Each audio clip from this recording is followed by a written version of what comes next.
देखिए, आज जो आपका क्वेश्चन है वो है व्यापार का जो स्वरूप होता है उसमें जो डिफरेंसेज है। तो व्यापार के स्वरूप में जो डिफरेंसेज है, अंतर है, उसका तुलनात्मक अध्ययन करना है। मतलब तीनों में बेस्ट कौन होगा। अब देखिए, व्यवसाय जो मुख्य रूप से आपका है वो है सोल ट्रेड, जिसको हम एकाकी व्यापार कहते हैं, जिसका मालिक एक आदमी होता है। वही पूरा पूंजी घर से लगाता है, पूरा जो है जोखिम जो है रिस्क उसी का होता है, पूरा लॉस उसी को सहना है, और जो पूरा प्रॉफिट है वो भी वही जो है रखेगा। और उसके साथ जितना व्यापार का कार्यभार है सब अकेला उसी को करना है। तो ये आपका एकाकी व्यापार है।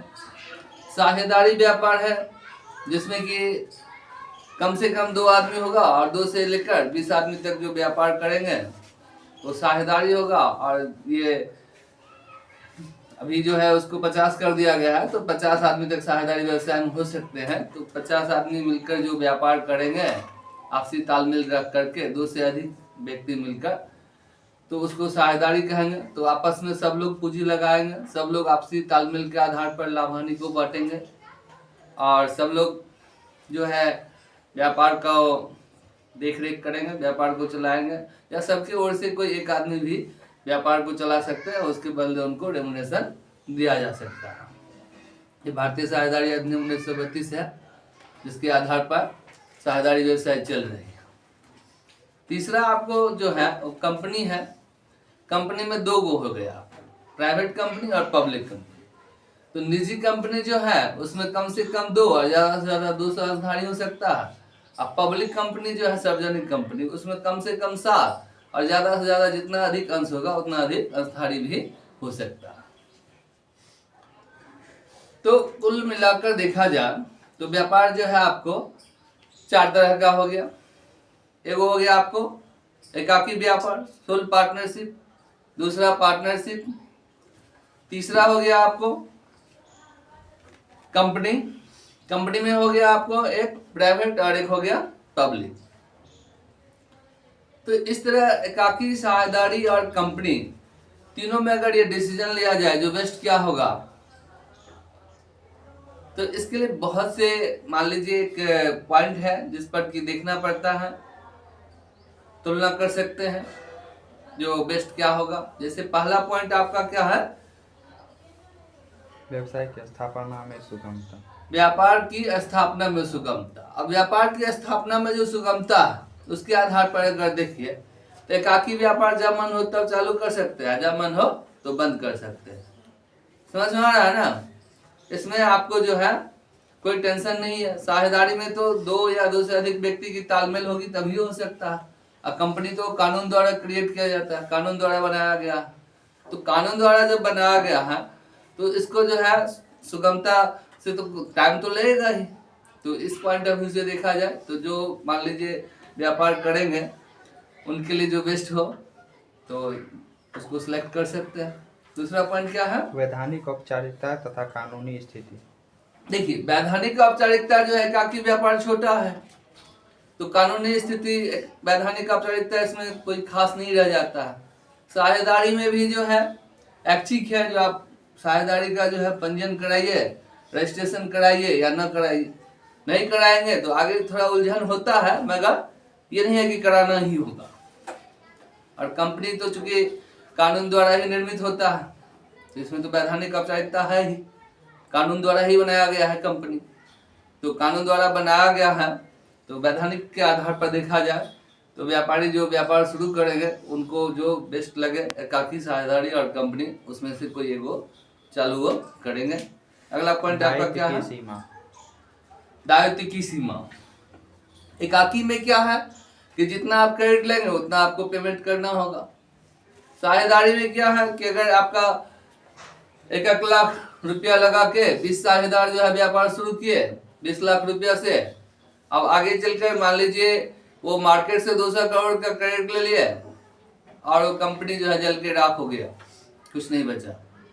अब यहाँ पर क्या 19 को साझेदार के इंसॉल्वेंट होने से मात्र 10 करोड़ आता है, तो एक साझेदार जो समर्थ है 190 करोड़ देने में, तो उसको 190 करोड़ देना पड़ेगा। तो दायित्व जो है अनलिमिटेड, सभी साझेदार का जो है हिस्से का भाग अगर भी वो अगर समर्थ है तो उसको देना पड़ सकता है।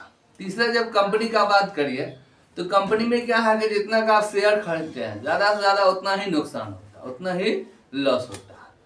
तो इसको देखते हुए अगर दायित्व को देखा जाए तो लोग या तो एकाकी को सिलेक्ट करेगा, नहीं तो कंपनी को सिलेक्ट करेगा। वैसे इच्छा है उसको जो सिलेक्ट करे, एकाकी करे या साझेदारी करे या कंपनी करे। अगला पॉइंट क्या है? पूंजी की मात्रा। पूंजी की मात्रा। अब देखिए, अगर छोटे पूंजी से व्यापार हो सकता है तब तो एकाकी कर लेना बेस्ट होगा। अगर ज्यादा पूंजी की जरूरत है, जब अकेला हम नहीं लगा सकते हैं, तब तो साझेदारी या कंपनी को सिलेक्ट करना ही पड़ेगा। फिर भी अगर हम चाहते हैं क्या कि नियंत्रण हमारे ही हाथ में हो, तो कंपनी रूपी बस धारण करना बेस्ट कहलाएगा। तो कंपनी रूपी बस धारण करके भी तो हम बड़ा पूंजी इकट्ठा कर ही सकते हैं, और कंट्रोलिंग भी हमारे ही हाथ में होगा, जबकि पार्टनरशिप में पूरा कंट्रोलिंग हमारे हाथ में होगा नहीं। अगला पॉइंट क्या है? भौगोलिक कार्य क्षेत्र। भौगोलिक कार्य क्षेत्र। देखिए, भौगोलिक कार्य क्षेत्र मतलब जो भौगोलिक है, जैसे कि कुछ ऐसे जगह है जहाँ की आप यही उद्योग चलाएंगे। जैसे कपड़ा उद्योग है, सूरत साइड में ही चला सकते हैं, बिहार साइड में नहीं चला सकते क्योंकि यहाँ पर कपड़े में टिकाऊपन नहीं होता। तो डिपेंड करता है कि आप किस प्रोडक्ट का व्यवसाय करने जा रहे हैं, जिस प्रोडक्ट का बिजनेस कर रहे हैं, उसके लिए जो भौगोलिक क्षेत्र इफेक्टेड होगा, वहां पे जाके आपको बिजनेस करना होगा, स्टार्ट करना होगा। अगला पॉइंट क्या है? नियंत्रण व निर्देशन की मात्रा। देखिए, नियंत्रण के और निर्देशन के हिसाब से देखिए तो अगर आप एकाकी है तब तो आपके हाथ में पूरा नियंत्रण रहेगा। साझेदारी में तो सब पार्टनर का रहेगा, और कंपनी के रूपी बस धारण करेंगे तो आप चाहे तो नियंत्रण अपने हाथ में रख सकते हैं। तो इसको ध्यान में रखकर आपको बिजनेस को सेट करना है। अगला पॉइंट क्या है? निरंतरता एवं स्थायित्व। निरंतरता एवं स्थायित्व। देखिए, एकाकी व्यापार में क्या है, निरंतरता और स्थायित्व। मान लीजिए व्यापारी के मर जाने के बाद उसका जो जनरेशन है वो उसको चलाए नहीं चलाए, उस पर डिपेंड करता है। साझेदारी में भी मतभेद होने पर कभी बंद हो जाता है। और कंपनी में क्या होता है, जो लोग कंपनी चालू कर देते हैं वो चले जाते हैं, तो कितने अधिकारी आते हैं जाते हैं, पर कंपनी जो है चलता रहता है। इसमें निरंतरता और स्थायित्व बना रहता है। तो इसको ध्यान में रखकर भी बिजनेस का चुनाव कर लेना चाहिए। आगे क्या है? स्वामित्व का हस्तांतरण। स्वामित्व का हस्तांतरण। चूंकि एकाकी व्यापार है, आप किसी का चाहेंगे बेचना तो बेच सकते हैं। साझेदारी में भी जो है, मान लीजिए सब साझेदार की सहमति से एक साझेदार दूसरे साझेदार के हाथ थोड़ा बेच सकता है, आपसी तालमेल के आधार पर। कंपनी में, निजी कंपनी में क्या है कि कोई जो शेयर को अगर मान लीजिए ऐसे ट्रांसफर करना चाहेंगे तो जो उसमें सदस्य हैं उसी में से कोई अगर लेने के लिए तैयार होंगे तभी बिकेगा, मतलब प्रॉब्लम होता है। और पब्लिक कंपनी जो है उसका शेयर कहीं भी आप बेच सकते हैं, वहां पर कोई ट्रांसफर में प्रॉब्लम नहीं है। अगला पॉइंट क्या है? मित व्यय। मित व्यय। देखिए, एकाकी व्यापार में मित व्यय बना रहता है क्योंकि एक ही मालिक होता है। साझेदारी में ज्यादा साझेदार है तो थोड़ा खर्चीला हो जाता है, कंपनी में तो जो खर्चा है वो करना ही होगा। अगला पॉइंट, समायोजन क्षमता। समायोजन क्षमता। देखिए, एकाकी व्यापार में एक आदमी है तो समायोजन एडजस्ट करना उस पर डिपेंड करता है। साझेदारी में सब साझेदार मिलकर एडजस्ट करेंगे। कंपनी में जो है तो बोर्ड ऑफ डायरेक्टर जैसे उसको एडजस्ट करेंगे, उस हिसाब से कंपनी को चलाया जाएगा। आगे क्या है? भावी विस्तार की संभावना है। भावी विस्तार की संभावना है, मतलब आगे आप उस बिजनेस को कहाँ तक ले जा सकते हैं, किस लेवल पर ले जा सकते हैं। अगर बहुत बड़ा लेवल पर जाने की बात है, इंटरनेशनल लेवल पर जाने की बात है, तो कंपनी रूपी बस धारण करना ही बेस्ट होगा। आगे क्या है? सरकारी हस्तक्षेप की मात्रा। सरकारी हस्तक्षेप मतलब गवर्नमेंट का भी उसमें इंटरफियर है। जैसे कि बहुत से उद्योग धंधा में गवर्नमेंट का रहता है, जो आप ऐसे नहीं कर सकते वैसे नहीं कर सकते, तो इसको भी ध्यान में रखकर बिजनेस को सिलेक्ट करना होगा। आगे जोखिम की मात्रा। एकाकी में जोखिम जो है थोड़ा कम है, साझेदारी में थोड़ा अधिक है। कंपनी में जितना आप इन्वेस्ट किए हैं उतना जोखिम रहेगा, मतलब ज़्यादा से ज़्यादा उतना लॉस होगा। अगला पॉइंट क्या है? कर भार। कर भार, टैक्सेशन। अब देखिए, छोटा व्यापार होता है एकाकी तो उसमें कर भार की संभावना नहीं रहती है। साझेदारी थोड़ा बड़ा होता है तो उसमें थोड़ा कर भार तो होता है, कंपनी में तो कर भार होता ही है। आगे क्या है? गोपनीयता। गोपनीयता। एकाकी में क्या है कि आपका गोपनीयता बना रहता है, क्योंकि एक ही आदमी मालिक है तो वहां पर सिक्रेसी बना रहता है। साझेदारी में क्या है कि एक से अधिक आदमी होता है, 2 या 2 से ज्यादा आदमी मिलकर साझेदारी व्यापार करते हैं, तो वहां पर गोपनीयता नहीं रह पाता, सीक्रेसी नहीं रह पाता। और कंपनी का जहां तक बात है, तो कंपनी का तो सारा बात जो है कानून द्वारा होता है, तो वहां पर तो गोपनीयता का कोई बात ही नहीं है। जो बात होगा सारे लोग देखेंगे, सारे लोग समझेंगे। तो गोपनीयता जो है सिर्फ एक एकाकी व्यापार में ही बना रहता है, साझेदारी में आके खत्म हो जाती है, कंपनी में तो बिल्कुल समाप्त हो जाता है, क्योंकि कंपनी तो कानून द्वारा बनाया गया है, तो उसका हर एक बात जो है आता है, सबके नजर में आता है। आगे क्या है? उत्पत्ति अथवा वितरण का पैमाना। उत्पत्ति मतलब आप जो व्यापार जो उत्पत्ति जैसे स्टार्ट करने जा रहे हैं, और वितरण जो है कैसे डिस्ट्रीब्यूट करेंगे, किस लेवल पर करेंगे, उसके हिसाब से आपको एकाकी साझेदारी और कंपनी को चुनाव करना होगा। आगे प्रबंधकीय अधिकार। प्रबंधकीय अधिकार मतलब एकाकी व्यापार में जो है आप प्रबंध को रख सकते हैं, मैनेजमेंट के लिए साझेदारी में भी रख सकते हैं।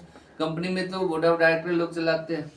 अब जैसे आपको एकाकी व्यापार तो एक ही आदमी को सब कुछ करना है, साझेदारी में जो 20 आदमी है, 20 आदमी मिलकर सब काम करेगा। और कंपनी में जो है, कंपनी को जो मान लीजिए चला रहे हैं बोर्ड ऑफ डायरेक्टर, वो उसका सब काम करेंगे। तो इस तरह जो है आपको बहुत पॉइंट है जिस पर कि ध्यान रखकर व्यवसाय के स्वरूप को जो है चयन करना चाहिए। जो हम एकाकी व्यापार करें कि साझेदारी करें कि निजी कंपनी खोलें कि सार्वजनिक कंपनी खोलें। अभी एक और आ गया है, LLP आ गया है, लिमिटेड लायबिलिटी पार्टनरशिप एक्ट 2008, जिसमें कि है ये एक प्रकार का साझेदारी ही है, मगर इसको थोड़ा सा कंपनी वाला रूपरेखा भी आ गया है। जो जितना लोग इसमें इन्वेस्ट किए हैं ज़्यादा से ज़्यादा उतना ही लॉस हो सकता है। तो व्यापार का जो स्वरूप में एक इसको भी लिमिटेड लायबिलिटी पार्टनरशिप मतलब सीमित दायित्व साझेदारी को भी रख सकते हैं। तो इस तरह व्यापार के स्वरूप को चयन करेंगे। आप लोगों को अगर वीडियो अच्छा लगा तो शेयर करिएगा, आप लोग अपने दोस्तों में लाइक कर दीजिएगा। Thank you.